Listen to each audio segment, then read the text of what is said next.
Hello everyone. In this post we're going to continue our exploration of cast iron waffle makers. In my last post I showed you a variety of waffle makers, cast iron waffle makers, and the different forms they could take. So today we're going to make a waffle, and to make today's waffle we're going to use a Wagner cast iron waffle maker that has a high base. And I'm going to use it over a gas flame, although this could also be done over an electric flame, an electric coil.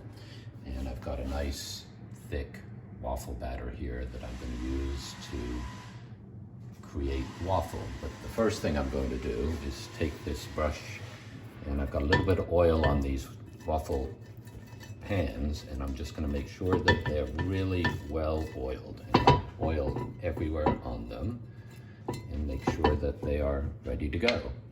And then the first step is going to be to assemble the waffle iron. As you can see, we're just going to go like that and put it in place. And for those of you who saw the most recent post, you'll know that by doing that we can turn it over and get the waffle brown on both sides.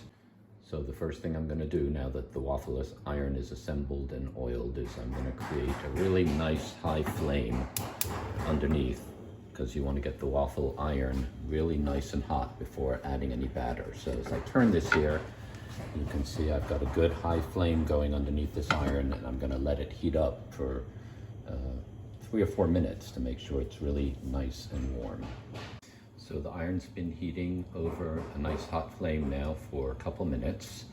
I'm going to open it up, and as you can see, there's the well-oiled waffle iron, and it's time to see how this turns out. So I'm going to take a good spoonful of the batter and put it right in the middle of the waffle iron.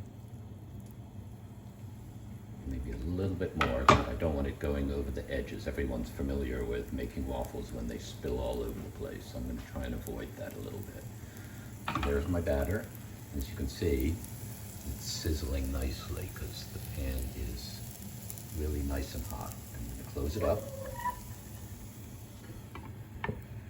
and now we're going to let it cook. The key with waffles is to let them steam in the waffle iron. So one thing you look for as you're cooking waffles is for steam to be coming out, and often people say that when the steam stops, then the waffle's done, and we'll see what happens here.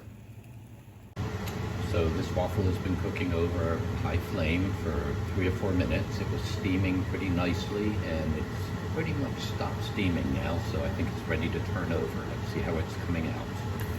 So I'm going to turn it over and see how the waffle looks. And there you go. I probably could have added a little more batter, but it absolutely looks delicious. And now we're going to do the other side. So I'm going to close it back up and let the other side cook as well. And there you go. It's our first cast iron waffle. As you can see, it didn't exactly come out of the waffle iron completely clean. A little bit of remnant in there, therefore it's a little bit torn up, but I can tell you, because I've already tried it, it's absolutely delicious.